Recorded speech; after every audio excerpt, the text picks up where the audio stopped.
apakah boleh si makmum membimbing bacaan imam ketika imam itu tidak bisa melanjutkan bacaannya? Artinya bacaan imam mogok. Kadang kan imam kok tidak selalu lancar dalam membaca bacaan dalam sholat berjamaah. Nah, pertanyaan itu adalah boleh tidak kita sebagai makmum untuk membimbing kalau nanti tiba-tiba imam yang menjadi imam dalam berjamaah tadi tiba-tiba yang tidak bisa melanjutkan bacaan tadi, mogok bacaan, boleh tidak bimbing Bapak Ibu? Nah, boleh. Ini menurut jumhur dari para ulama kita. Tapi kemudian yang namanya dalam masalah fikih Bapak Ibu ada saja perbedaan. Nanti ada juga yang mengatakan haram, tidak boleh. Jadi kalau jumhur dari para ulama kita berdasarkan hadis dari Rasulullah SAW bahwa Nabi Muhammad pernah sholat dan beliau tiba-tiba tidak bisa melanjutkan bacaan sholat.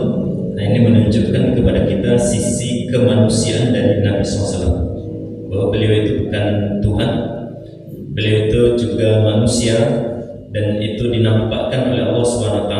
Beliau kadang-kadang lupa, jadi tidak setiap sholat yang beliau kerjakan itu beliau selalu benar dalam bacaan. Jadi dalam kondisi seperti ini, salah satunya Nabi SAW itu pernah ketika membaca ayat dalam sholat sebagai imam, maka kemudian beliau terlupa, maka kemudian sahabat tidak ada yang mengingatkan, padahal ada sahabat yang tahu kelanjutan dari ayat tadi, dari ayat yang dilupakan oleh Nabi SAW. Tapi para sahabat ini enggan untuk kemudian membenarkan, membimbing bacaan Nabi. Maka kemudian setelah sholat kata Nabi kepada para sahabat, Bapak, fahalla zakartumuniha, kenapa kalian tidak mengingatkanku terhadap bacaan yang aku lupa tadi? Maka kemudian ini menunjukkan dari hadis Nabi SAW ini menunjukkan bahwa mengingatkan bacaan imam yang salah atau terlupa dalam bacaan tadi hukumnya itu adalah boleh. Nah, cuma sekedar boleh saja Bapak Ibu. Dalam artian di sini jangan awak termasuk orang-orang yang semangat pada ketika imam nanti salah atau kemudian terlupa dalam membaca bacaannya dalam sholat, dan awak terlalu semangat pada Bapak Ibu. Dalam artian di sini kadang-kadang imam punya sebenarnya tidak lupa dong. Imam tadi cuma menarik nafas saja atau menelan ludah. Nah, awak ketika imam lah berhenti seketik, awak langsung kemudian membenarkan bacaan imam tadi. Awak langsung kemudian mentalkinkan bacaan imam tadi. Nah, ini salah juga. Jadi ada nanti aturan-aturannya, ada adab-adabnya. Kapan kita kemudian diperbolehkan untuk membenarkan bacaan imam ketika imam mogok dalam bacaannya, atau ketika imam salah dalam membaca dalam sholat tadi. Jadi tidak asal-asalan saja. Kadang kan sekali lagi yang ingin aku kritisi itu Bapak ya, atau yang ingin kita kritisi itu adalah adanya sebagian jamaah ketika imam agak berhenti sekete, asal berhenti sekete imamnya langsung membenarkan, langsung disambungnya bacaan imam tadi. Jawabannya tidak mau dituju. Jadi awak cari dulu benar-benar imam ini lah minta tolong kepada awak, baru kemudian kita lanjutkan, baru kemudian kita benarkan bacaan imam tadi. Karena kalau berhenti seketik saja Bapak, ada kemungkinan si imam tadi sedang menelan ludah. Jadi kadang-kadang kan tidak sadunya lancar dalam baca tadi Bapak, kadang-kadang menelan ludah, kadang-kadang tasangkui dalam ketika membaca tadi. Maka dalam kondisi tersebut tidak semerta-merta awak langsung membenarkan bacaan dari imam tadi.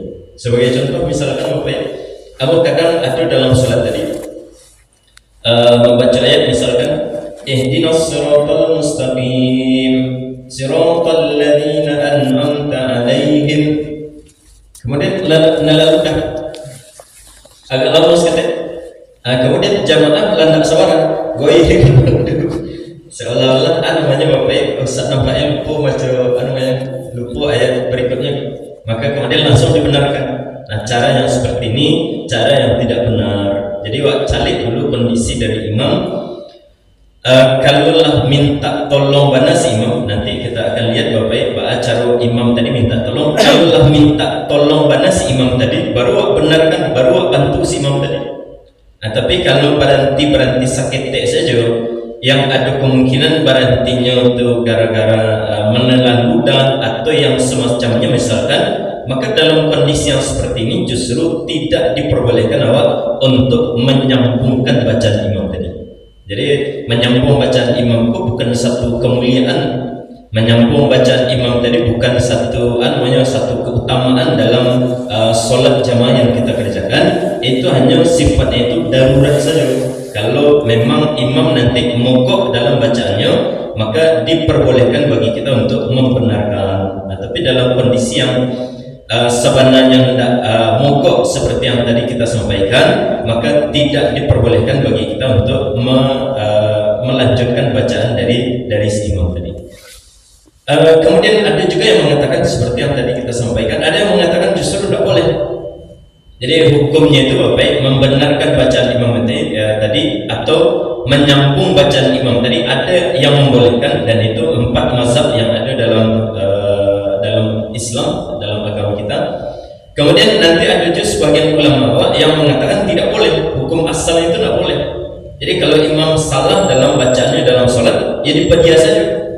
Karena dan dalam sholat ini menurut mereka tidak boleh kemudian Bapak membaca ayat sedangkan imam membaca ayat. Jadi sebagai makmum hanya disuruh untuk mendengarkan. Kalau si imam nanti ternyata mogok dalam sholatnya, dia ada solusi yang bisa dilakukan oleh si imam, maka jamaah menurut sebagian ulama ini tidak diperbolehkan untuk membenarkan bacaan imam.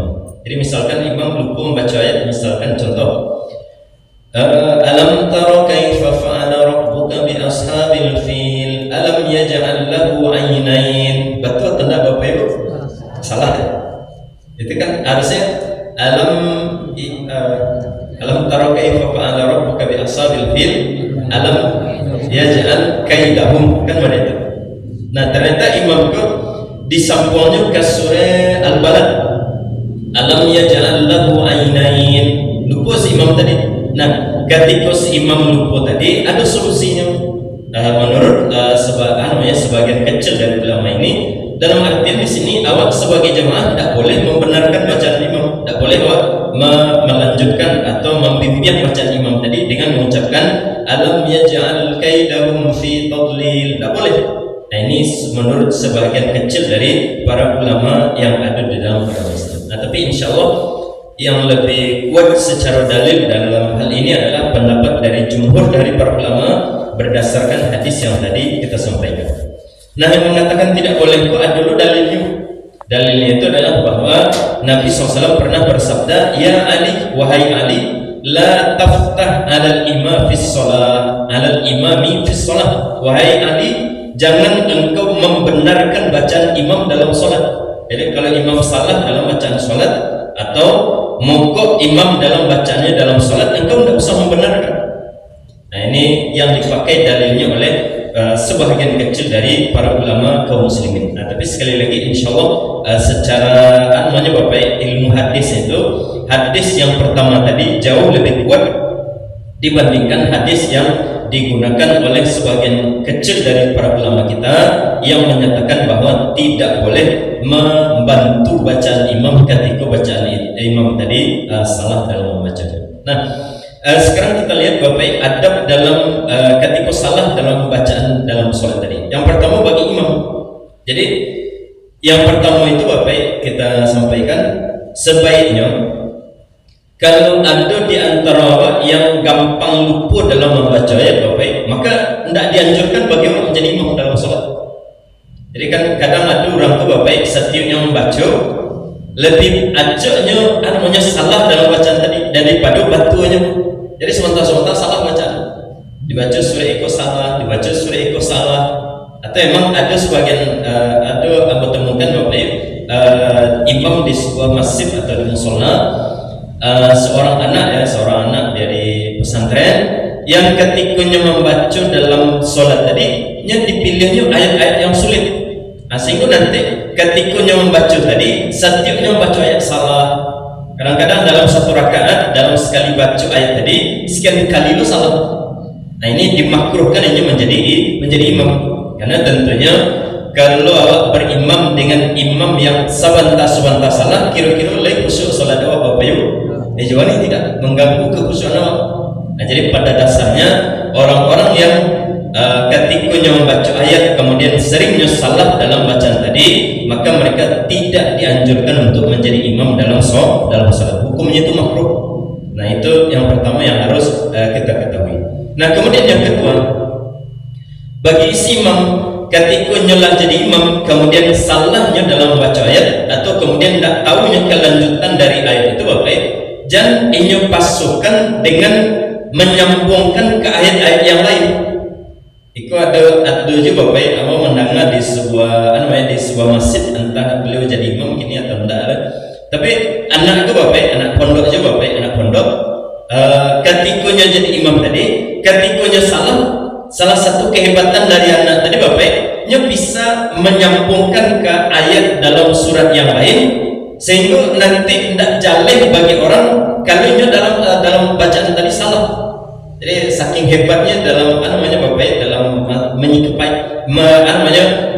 menghadapi kesalahan tadi, ketikanya salah dalam baca ayat tadi, nya segera mengganti, menyambungkan ayat tadi ke ayat yang lain yang sebenarnya lah beda, ayatnya beda, suratnya beda, tapi nya bisa menyambungkan.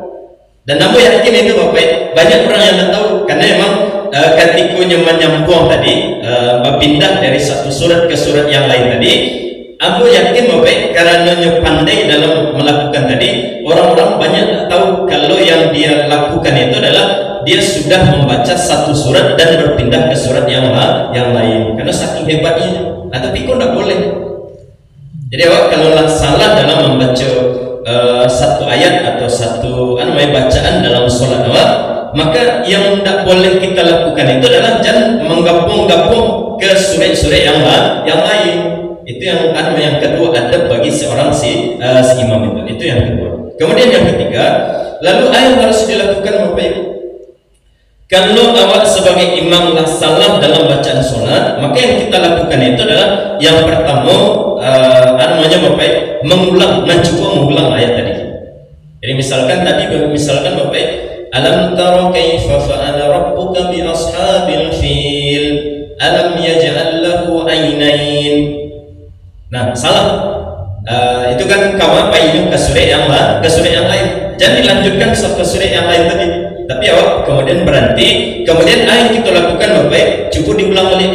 Coba diulang balik. Alam tara kaifa fa'ala rabbuka bi ashabil fil alam yaj'al kaidahum fi tadlil. Bisa, kalau bisa berarti lanjut. Kalau nanti ternyata tidak bisa, maka yang kita lakukan itu adalah diam sejenak. Masih juga alam yaj'al lahu ainain misalkan. Lah diulang sekali Bapak. Alam tara kaifa fa'ala rabbuka bi ashabil fil alam yaj'al lahu ainain. Lah diulang, masih juga salah. Awak benar-benar tidak tahu kelanjutannya. Awak bingung kok sampai ke surat yang lain baiknya. Maka yang kita lakukan itu adalah diam sejenak. Nah ketika diam sejenak tadi, itu isyarat bagi si makmum seolah-olah si imamku minta tolong. Lebih kurang itu makna dari diam tadi. Nah awak sebagai makmum, ketika si imam lah minta tolong, baru tolong. Tapi kalau si imam tadi masih berusaha, ya berdiam saja. Ini diulangnya ayat tadi, ya silakan. Itu hak dari seorang imam. Ketika salah dalam membaca dalam sholat tadi, maka dia berhak untuk mengulang satu ayat atau dua ayat dari ayat yang sebelumnya, diulangnya balik supaya nanti benar bacaan tadi. Nah, ketika nanti si imam tadi sudah tidak bisa melanjutkan, maka barulah si imam tadi dia diam sejenak. Dan diam sejenak itu sekali lagi itu adalah isyarat dari si imam inyo sedang mengatakan Bapak Ibu, sedang minta tolong. Kan dalam sholat tentunya tidak bisa minta tolong dengan mengatakan tolong kelanjutannya kan tidak bisa. Maka kemudian dengan diam tadilah dan diam itu sebagai namanya isyarat bagi kita sebagai makmum bahwa imam lah minta tolong. Maka di kondisi yang seperti itu, itulah kemudian awak kemudian menolong si imam yang tidak bisa melanjutkan bacaan dari sholatnya tadi. Nah, kemudian ada bagi awak sebagai makmum Bapak Ibu, ketika si imam lah tidak bisa melanjutkan, kemudian dia lah minta tolong kepada awak. Kalau tidak minta tolong imam, jangan tolong, diaga saja dulu. Jadi jangan awak tergesa-gesa membantu bacaan imam yang tidak bisa, yang salah dalam bacaan tadi. Jadi yang kita lakukan itu adalah awak tunggu si imam minta tolong. Nah, ketika si imam lah minta tolong, maka barulah kemudian kita sebagai jamaah yang tahu kelanjutan dari ayat tadi atau yang tahu salah dari ayat tadi, awak kemudian membenarkan. Maka di belakang awak mengucapkan alam yaj'al kaidahum fi tadlil. Lebih kurang ada itu. Nah, kemudian adab yang kedua itu bagi jamaah Bapak, ketika membenarkan bacaan imam tadi jangan main keroyok Bapak. Itu ada juga kadang-kadang di tengah-tengah namanya kaum muslimin ya. Ketika dalam sholat berjamaah imamnya salah, ketika ayat tadi ayat yang gampang dan satunya hafal, itu satunya menyahut satunya. Kan ibadah itu Bapak Ibu, satunya menyahut. Seperti ayat tadi misalkan alam tara kaifa fa'ala rabbuka bi ashabil fil, itu satunya di belakang menjawab alam yaj'al kaidahum fi tadlil. Tapi kalau di ayat-ayat yang susah baru yang ada. Tapi selama itu tidak boleh. Jadi membenarkan bacaan imam tadi itu hanya dilakukan oleh satu orang saja sebagai perwakilan. Jadi tidak boleh bersama-sama. Tidak boleh bersama-sama, itu rusak sholat padanya. Dan kemudian yang kedua, nanti juga mengakibatkan imam tadi tidak konsen mendengarnya. Sebenarnya kelanjutan dari ayat. Karena banyak suara yang membenarkan bacaan tadi, sehingga imam tadi justru jadi bingung yang mana sebenarnya. Nah, itu yang akan terjadi nanti kalau dalam membenarkan bacaan imam tadi kemudian tidak mengetahui adab-adab atau yang harus kita lakukan. Nah, itu yang kita lakukan Bapak sebagai jamaah ketika ada bacaan imam itu yang salah dalam sholat berjamaah. Nah, pertanyaan itu gini Bapak, kalau sekiranya si imam ini dia sudah berhenti, kemudian yang dibacanya itu ayat-ayat yang sulit, ayat-ayat yang tidak banyak orang menghafalnya, ketika si imam tadilah berhenti untuk meminta tolong, ternyata tidak ada jamaah yang membantu. Yang dilakukan oleh imam Bapak Ibu menukar ayatnya, menukar suratnya, menukar surat. Nah, bagi si imam boleh dalam kondisi yang seperti ini dua hal. Ketikanya lah minta tolong, si imam tadi lah salah dalam membaca ayat, mogoknya dalam baca ayat, tidak bisa melanjutkan ayat tadi, maka si imam boleh melakukan salah satu dari dua hal. Yang pertama, si imam langsung saja rukuk, tidak masalah. Jadi misalkan tadi Bapak, alam tara kaifa fa'ala rabbuka bi ashabil fil alam yaj'al lahu aynain. Salah kata imam dalam hati tentu ya, salah. Kemudian diulangnya balik, misalkan alam yaj'al lahu aynain, masih juga alam yaj'al lahu aynain. Nah, ketika tidak bisa melanjutkan, ditunggunya jamaah, ternyata jamaah tidak ada yang melanjutkan, tidak ada yang bisa melanjutkan. Maka yang dilakukan oleh imam yang pertama itu boleh bagi si imam langsung saja rukuk. Jadi Allahu Akbar langsung saja rukuk, tidak masalah. Tidak ada dulu catatan itu Bapak harus diganti dengan surat yang lain. Itu tidak ada catatannya pada itu. Jadi boleh saja bagi si imam untuk kemudian segera melakukan rukuk. Itu yang pertama yang dilakukan oleh si imam. Nah, yang kedua, ini tentunya berlaku kalau bacaan tadi masih Bapak masih pendek, bacaan tadi masih baru mulai membaca, salah lama kok. Maka kemudian dalam kondisi yang seperti ini boleh juga bagi si imam untuk mengganti dengan surat yang lain. Jadi boleh kedua-duanya. Boleh bagi si imam untuk langsung saja rukuk, dan boleh juga bagi si imam untuk mengganti dengan surat yang lain. Terlebih dalam kondisi di mana ayat yang pertama yang dibaca oleh imam tadi jumlahnya masih seketek. baru satu ayat lah mogok, maka kemudian dalam kondisi yang seperti ini boleh bagi si imam itu untuk mengganti dengan surat yang lain. Nah, yang kurang elok itu apa? Si imam ini ikutlah membaca surat yang panjang apa? Lah hampir setengah halaman misalkan, atau lah setengah halaman dibacanya.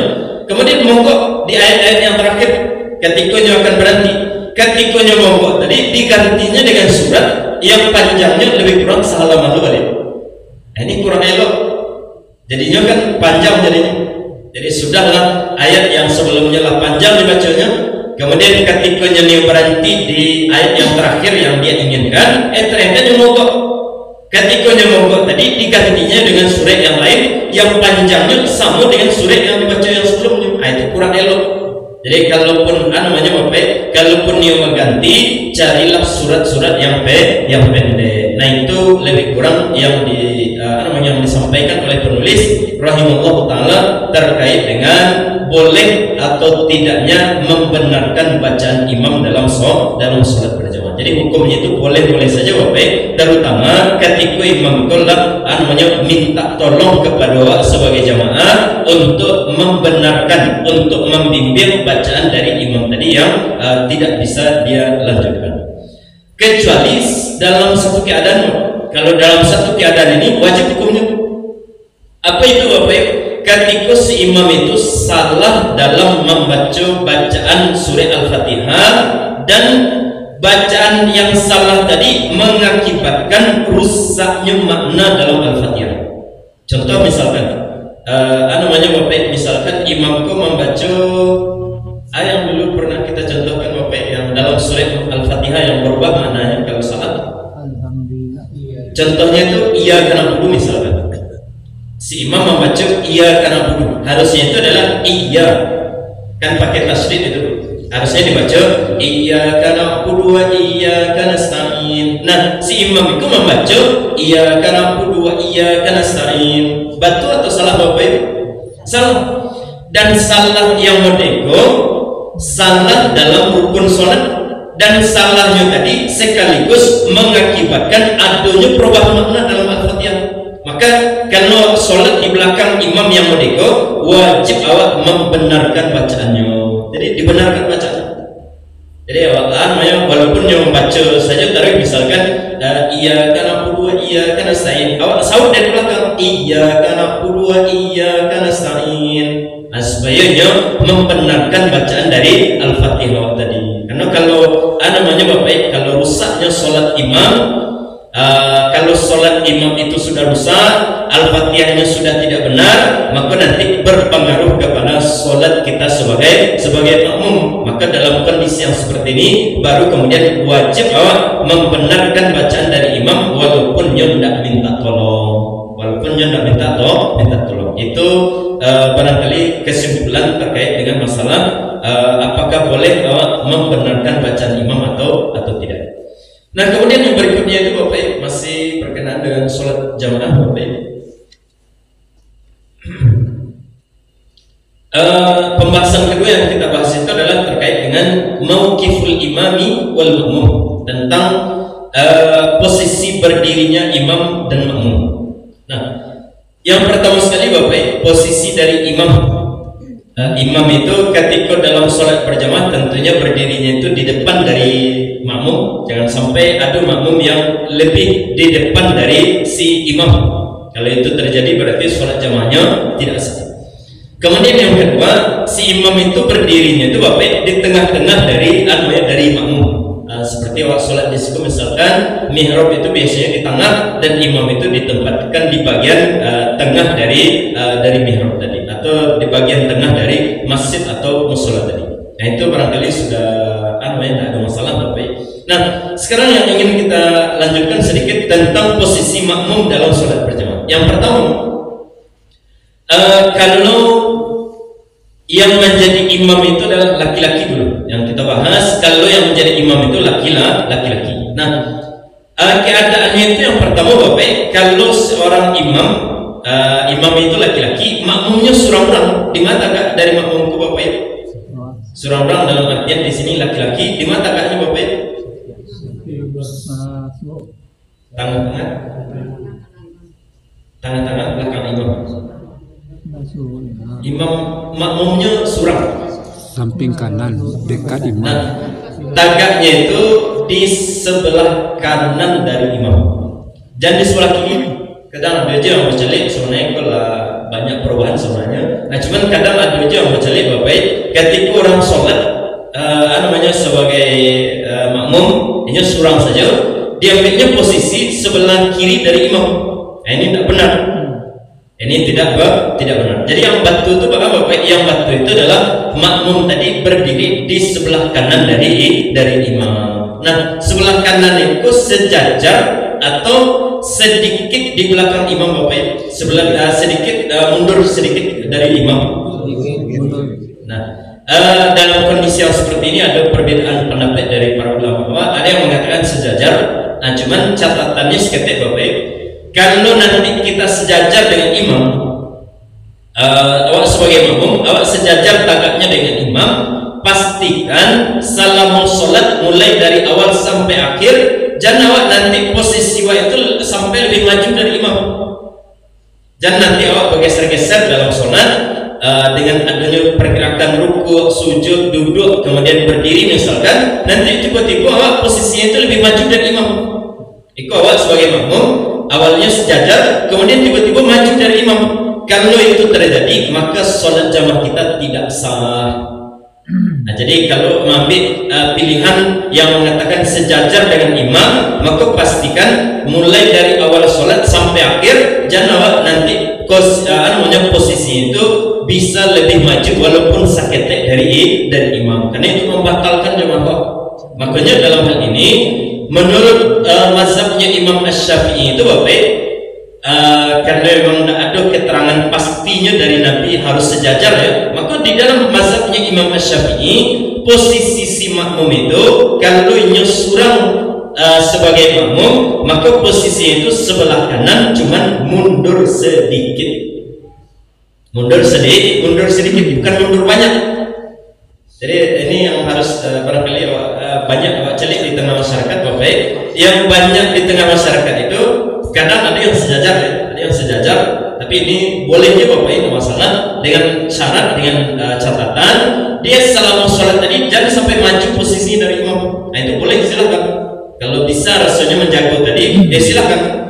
Tapi kalau rasanya ragu Bapak, nanti awak dalam gerakan-gerakan perpindahan dalam sholat, awak takut nanti awak akan maju posisi awak itu dari imam, maka silakan ambil opsi yang kedua. Opsi yang kedua itu Bapak, posisi awak sebagai makmum agak mundur seketek ke belakang, agak mundur sedikit. Nah, mundur seketek itu berapa jaraknya kira-kira Bapak? Nah, mundur seketek itu setapak saja atau setengahnya. Jadi mundur seketek itu setapak. Kalau setapak itu misalkan ikut tapak kaki imam Bapak, ikut tapak kaki dari makmum, maka posisinya itu mendekor saja lebih kurang. Atau kemudian namanya setengah saja, setengah tapak. Jadi posisi dari kaki dari si makmum mendekor Bapak, posisi kaki dari imam mendekor. Jadi itu yang namanya mundur sedikit. Bukan mundur sedikit itu setengah langkah.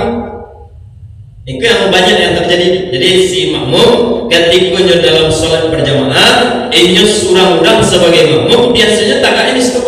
Nah, ini posisi yang tidak benar atau posisi yang kurang namanya sempurna dalam sholat berjamaah. Jadi jangan mau ikut, apalagi kemudian disiku, ini tidak benar. Jadi yang benar itu adalah mundur setapak atau bisa juga setengah tapak saja. Itulah cukup untuk memastikan bahwa salamu dalam sholat nanti mulai dari awal sampai akhir, insya Allah posisi awak sebagai makmum tidak akan mendahului posisi dari imam. Jadi hikmah mundur seketek ke Bapak, tujuannya untuk memastikan jangan awak nanti lebih dahulu, lebih maju posisi dari imam. Itu saja tujuan. Nah, kalau itu tercapai dengan setengah tapak awak mundur ke belakang, berarti lebih bagus setengah tapak saja. Atau kalau misalkan lebih daripada itu misalkan, maka silakan satu tapak saja ke belakang dari posisi dari imam. Nah, tapi kalau salah langkah Bapak, ini namanya mundur banyak namanya. Jadi yang kita lakukan kalau sholat berjamaah itu bukan mundur banyak dari imam, tapi mundur setapak, mundur saketek saja dari imam. Yang tujuan itu adalah untuk memastikan jangan nanti dalam sholat tadi awak posisinya nanti bisa lebih maju dari imam. Itu saja tujuannya. Nah itu yang namanya cara yang benar kalau jamaah itu satu orang. Nah pertanyaan berikutnya itu Bapak Ibu, kalau ada orang sedang sholat, awak niat makmum dengan ikut orang tadi, baca caranya Bapak Ibu? Tarik ke belakang. Awak tepuk pundaknya sekitar dulu. Ini tidak benar. Ini tidak benar. Jadi yang benar itu baca caranya Bapak Ibu, langsung saja. Kalau ingin bermakmum dengan seseorang, awak suruh orang misalnya, awak niat bermakmum dengan seseorang, caranya itu langsung saja mendekik ke imam tadi. Jadi misalkan ikut imam Bapak Ibu, kakinya imam, ikut awak sebagai imam, langsung saja, langsung jalan, kemudian awak mendekik dari si imam tadi. Ketika awak mendekik dari imam tadi, itu sudah menjadi isyarat kalau awak ingin menjadi makmum dari orang tadi. Nah itulah isyarat. Jadi tidak perlu takut-takut tahan pundak tadi, apalagi sampai karetnya takut. Kadang kan ada yang takut warna. Nah itu apalagi yang mode itu. Jadi takut seketik saja tidak ada ajarannya mana itu. Entah saya pernah sekali mulai dan dari mana ajarannya Bapak. Tapi yang lain tidak ada mode itu. Jadi yang benar itu cukup awak memberi isyarat dengan mendekik ke imam tadi. Dengan awak mendekik ke imam tadi, berarti itu sudah menjadi isyarat kalau awak ingin bermakmum dengan orang tadi. Awak ingin menjadikan dia sebagai imam. Dan itu kalaulah sama-sama memahami, maka orang yang awak mendekik ke imam tadi, inilah secara otomatis dia paham bahwa awak ingin bermakmum dengan imam. Sehingga nanti namanya terjadi sholat berjamaah, sholat berjamaah. Model 7 Bapak, kalau nanti awak latagak je imam, misalkan Bapak latagak model je imam setengah tapak awak ke belakang dari imam tadi, kemudian ada di belakang yang surang lain ingin menjadi makmum, baca caranya Bapak.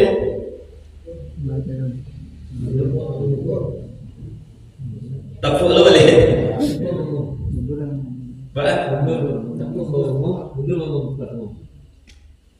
Tapuk habis mundur. Tidak tapuk, tarik ke belakang. Tarik.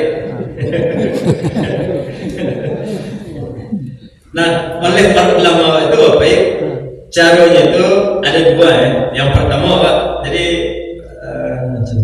contohnya mereka Bapak, kamu sholat sebagai imam, kau ada jamaah di samping surang. Nah kemudian ada yang baru masuk ingin bergabung menjadi makmum. Caranya itu dia langsung tagak di sebelah kiri, langsung tagak di sebelah kiri sebagai isyarat ini ingin bergabung berjamaah. Kemudian setelah tagak di kiri, ini langsung mundur ke belakang. Yang tagak di kiri tadi mundur ke belakang. Setelahnya takbir, jadi takbir Allahu Akbar, kemudian mundur ke belakang. Nah yang di kanan tadi Bapak, makanya orang sholat itu Bapak tidak boleh tutup mata. Tidak boleh tutup mata. Jadi awak niat khusyuk misalkan, tapi tidak boleh tutup mata itu dalam sholat, tidak boleh. Karena nanti ada keadaan-keadaan di mana awak perlu mencari situasi kondisi di ketika sholat tadi. Nah seperti ini misalkan Bapak Ibu, jamaah yang sebelah kanan itu kalau tidak tutup matanya tahu tuh kalau ada jamaah yang bergabung di sebelahnya, di sebelah dari si imam tadi. Ketikanya takbir Allahu Akbar, kemudian yang mundur ke belakang, maka jamaah yang di sebelah kanan otomatis dia juga mundur ke belakang. Jadi tidak main tapuk-tapuk, tidak main tapuk-tapuk. Atau kemudian yang kedua, kalau nanti posisi dari imam itu setapak dari imam Bapak, posisi itu setapak dari imam, itu kan agak mundur ke belakang ya, agak mundur ke belakang. Nah awak niat bergabung berjamaah bersama imam tadi, awak tinggal menakik saja pas di belakang imam tadi, menakik di belakang imam, kemudian awak takbir di Allahu Akbar, kemudian mundur ke belakang. Nah itu sebagai isyarat kepada jamaah yang pertama tadi bahwa saatnya dia kemudian mundur ke belakang karena lah ada jamaah yang lain. Udah itu caranya. Jadi tidak ada tapuk-tapuk tangan pun, tapuk-tapuk pundak tidak ada. Kalau imam nama itu Ustaz, boleh juga. Kalau misalkan disiko atau dalam kondisi misalkan tidak memungkinkan si makmum untuk mundur nanti kemudian imam yang maju ya boleh saja kalau dalam kondisi tertentu. Nah, cuman secara hukum asalnya yang mundur itu adalah imam, bukan yang mundur itu adalah makmum, bukan imam yang disuruh maju. Lebih kurang itu Allah. Itu kalau jamaah itu satu orang. Jadi kalau jamaah itu satu orang, imamnya laki-laki, kemudian jamaahnya laki-laki, maka dia berdiri pas di namanya samping dari imam. Di sampingnya itu karena tidak ada isyarat dari nabinya harus sejajar, maka kemudian terjadi perbedaan pendapat para ulama. Ada yang mengatakan sejajar, ada yang mengatakan mundur sedikit ke belakang untuk kemudian memastikan jangan sampai nanti posisi dari makmum lebih maju dari si imam, karena itu nanti menyebabkan batalnya sholat berjamaah. Itu kalau jamaahnya satu orang. Nah, kalau jamaahnya dari jamaah itu ada 2 laki-laki atau lebih, maka seperti biasa itu langsung di belakang imam, itu kan ada masalah. Jadi kalau jamaah itu 2 atau lebih, maka yang benar itu adalah langsung di belakang imam. Jadi sampai-sampai dulu. Karena dulu ada di zaman Nabi SAW, ketika Nabi sholat ada yang ingin bergabung sebagai makmum dengan Nabi SAW. Yang pertama tagak di kanan, yang kedua tagak di kiri. Nah, yang dilakukan oleh Nabi SAW mendorong 2 sahabat ini ke belakang supaya membuat saf di belakang dari Rasulullah SAW. Jadi itu posisi yang benar dalam sholat jamaah. Nah, yang ketiga itu apa ya? Ada jamaah laki-laki banyak ya, 2 atau lebih. Ada juga anak-anak baca menyusun safnya Bapak Ibu. Anak-anak ini sejajar yang dewasa atau anak-anak di belakang, khususnya Bapak Ibu, khusus untuk anak-anak di belakang. Sejajar. Nah, cara yang paling afdal itu adalah laki-laki di saf depan, nanti yang anak-anak dibuatkan saf khusus bagi anak-anak. Jadi itu kalau nanti ada anak-anak yang ikut dalam sholat berjamaah, Sebagai contoh misalkan di masjid, misalkan sholat maghrib ada bapak-bapak, ada yang dewasa dan semacamnya, itu membuat saf di bagian depan sadanya. Nah, nanti yang anak-anak itu dikondisikan kalau bisa saf mereka itu di belakang dari saf orang dewasa. Sama ibu-ibu mau dituju nanti. Jadi ibu-ibu di depan. Kalau ada anak-anak yang masih belum sampai usia tamyiz, masih di usia 6 tahun ke bawah, baik, itu namanya anak-anak yang belum tamyiz, maka mereka ini dibuatkan safnya secara khusus. Jadi tidak diletakkan di saf orang-orang dewasa. Itu kalau jamaahnya itu laki-laki. Nah, kalau gini, kalau laki-laki imamnya, jamaahnya berdiri, boleh atau tidak Bapak Ibu? Yang pertama, imamnya masih laki-laki ya. Jadi kita masih membahas tentang imam laki-laki. Jamaahnya gini, kalau yang laki-laki jamaahnya sudah selesai tadi. Laki-laki itu ada kemungkinan 1 orang jamaahnya, ada kemungkinan 2 orang atau lebih jamaahnya, dan yang ketiga ada kemungkinan banyak orangnya, kemudian ada anak-anak. Itu sudah kita bahas. Nah, gini, imamnya laki-laki, jamaahnya 1 orang berdiri, boleh atau tidak Bapak Ibu? Kalau boleh, cuma posisinya. Yang pertama, jawabannya diperbolehkan kalau mereka itu satu dan yang lain sama-sama semahram. Semahram boleh. Jadi imamnya laki-laki, jamaahnya seorang wanita. Boleh tidak ini sholat berjamaah? Kalau ini mahram, ya silakan, masalah. Boleh. Beradik kakak atau orang tua juga anak, atau suaminya istri, itu lebih bagus lagi Bapak Ibu. Nah, tapi kalau mereka itu bukan mahram, artinya namanya Bapak Ibu sholat, ternyata ada di belakangnya jamaah wanita yang mengatakan aku nio berjamaah, sedangkan dia tidak kenal siapa orang tadi. Atau kalaupun yang kenal, itu namanya dia tak sadar, dia bukan mahram satu dengan yang lain, dan yang lain. Boleh tidak ini berjamaah? Jawabannya tidak diperbolehkan. Kalau jamaahnya cuma surang orang saja. Jadi yang imam laki-laki, yang jamaahnya berdiri surang saja. Boleh atau tidak? Dicalik. Kalau ini mahram, maka diperbolehkan. Tapi kalau mereka ini asing satu dengan yang lain, artinya bukan mahram, maka mereka tidak diperbolehkan berjamaah. Jadi yang rajahnya Pak Ustaz, sholat seorang-seorang, tidak boleh berjamaah. Ada mahasiswa sholat, kemudian ada mahasiswi belakang. Siapa mahasiswi itu kawan sekelas saja, namanya kawan satu jurusan misalkan, boleh atau tidak? Sebenarnya tidak boleh.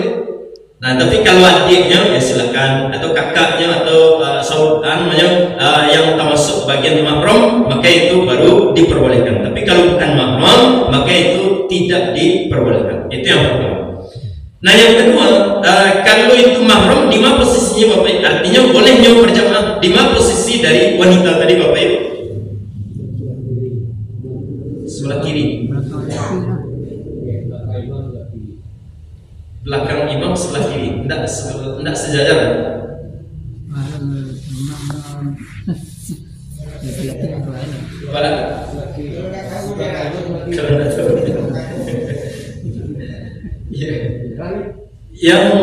Yang di sini disebutkan oleh penulis Rahimahullah Ta'ala, sebentar.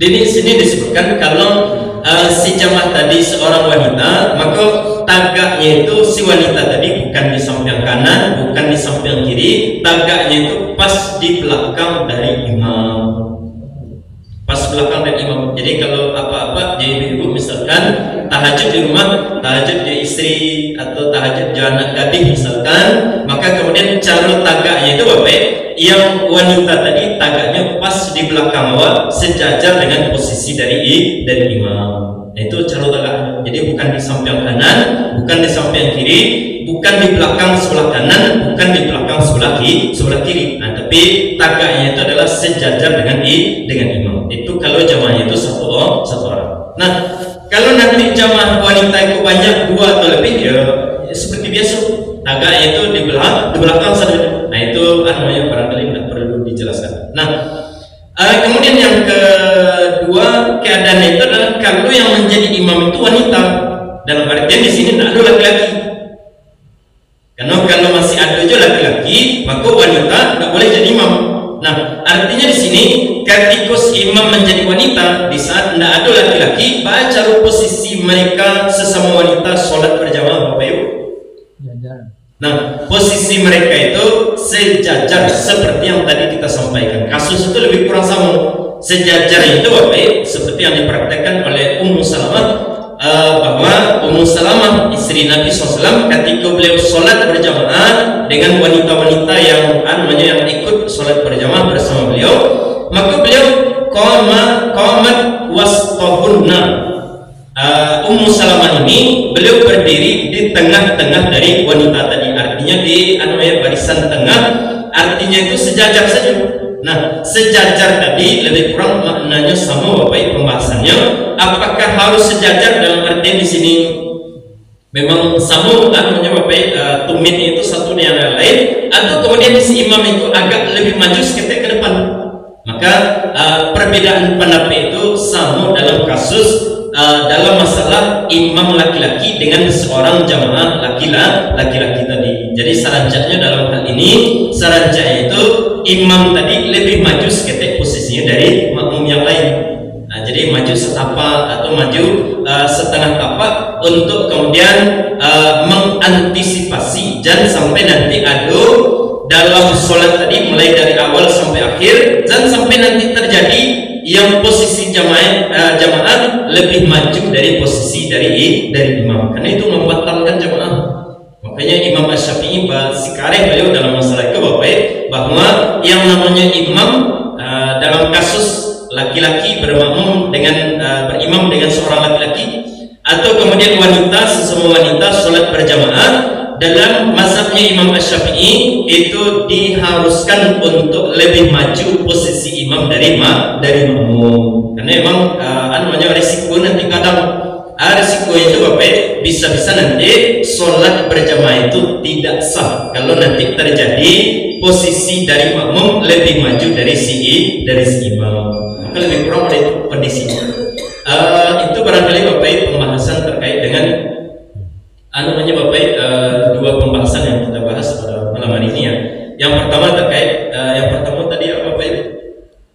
Bacaan membenarkan bacaan imam ya. Kemudian yang kedua masalah terkait dengan posisi saf dalam sholat berjamaah, Nah, sedikit kita tambahkan Bapak Ibu, posisi saf yang paling afdal dalam sholat berjamaah itu adalah pas yang pertama itu jamaah yang berada pas di belakang imam, itu yang paling afdal. Jadi kalau dia membuat saf atau memulai membuat saf Bapak Ibu, maka mulailah posisi tadi dari belakang dari imam tadi. Nah, terutama ini adalah orang-orang yang kira-kira bisa menggantikan nanti kalau imam batal dalam sholatnya, maka ini yang membuat pertama sekali untuk tagak di belakang imam. Itu yang pertama sekali. Nah, yang kedua, yang sebelah kanan atau yang sebelah kiri Bapak Ibu? Sebelah kanan satu orang, sebelah kiri satu orang, sebelah kanan satu orang, sebelah kiri satu orang. Jadi seimbang nanti saf tadi.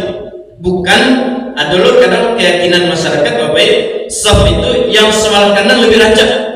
Sehingga ketika tagak di belakang imam, nanti yang salabihnya itu merapik ke kanan saja. Jadi yang kirinya kosong. Ini cara membuat saf yang tidak benar. Jadi yang afdal itu Bapak Ibu, memang yang paling afdal di belakang imam pas sejajar dengan imam. Kemudian yang kedua itu memang yang sebelah kanan dan imam. Tapi setelahnya itu bukan sebelah kanannya lagi dari imam. Yang lebih afdal itu adalah sebelah kiri dari imam. Kemudian kanan, kemudian kiri, kanan, kiri, kanan, kiri. Kemudian itu cara membuat saf. Kadang ada yang lebih parah lagi Bapak Ibu, memang dibuatnya saf tadi dari ujung sebelah kanan dulu. Ada tak Bapak Ibu menjalin pada itu? Jadi orang membuat saf bukannya dari tangan dari imam Bapak Ibu, tapi dibuatnya saf tadi dari pojok sebelah kanan. Nah, karena yang terangan ini barangkali kaji separuh-separuh Bapak Ibu. Jadinya sambil lewat barangkali terangan tulis bahwa saf yang paling afdal itu adalah yang sebelah kanan. Nah, tapi nyendak di tangannya secara barangkali sambil lewat jam motor barangkali. Ada yang model. Sehingga nanti ketika membuat saf, di mana mulai membuat saf itu Bapak Ibu, dari pojok sebelah kanan, dari kanan, baru sejajar dengan imam. Nah, kemudian baru setelah ini cara membuat saf yang tidak benar. Jadi yang benar itu Bapak Ibu, belakang imam satu, kanan satu, kiri satu, kanan satu, kiri satu, sampai nanti penuh saf yang pertama tadi. Kemudian kalau penuh saf yang pertama, membuat saf yang kedua mulai dari kanan tangan sejajar dengan imam, kemudian kanan kiri kanan kiri kanan kiri. Lewat itu Bapak Ibu, insyaallah. Nah, jadi itu barangkali hal-hal di antara yang perlu kita ketahui dalam masalah sholat berjamaah. Itu yang bisa kita sampaikan Bapak Ibu, semoga bermanfaat. Dan sebelum kita tutup, kalau ada pertanyaan dipersilakan dari Pak Nas. Apakah masbuk ini boleh menjadi imam? Dan berapa rantainya ke belakang? Masbuk. Si masbuk ini tidak kalau imam masbuk dan berdua ini. Lantas kita siap. Ada orang yang berimam dengan kita selesai. Ada lagi orang di belakang yang mau ikut yang masuk dari. Jadi berantai ke belakang. Boleh atau tidak gitu? Boleh tidak gitu.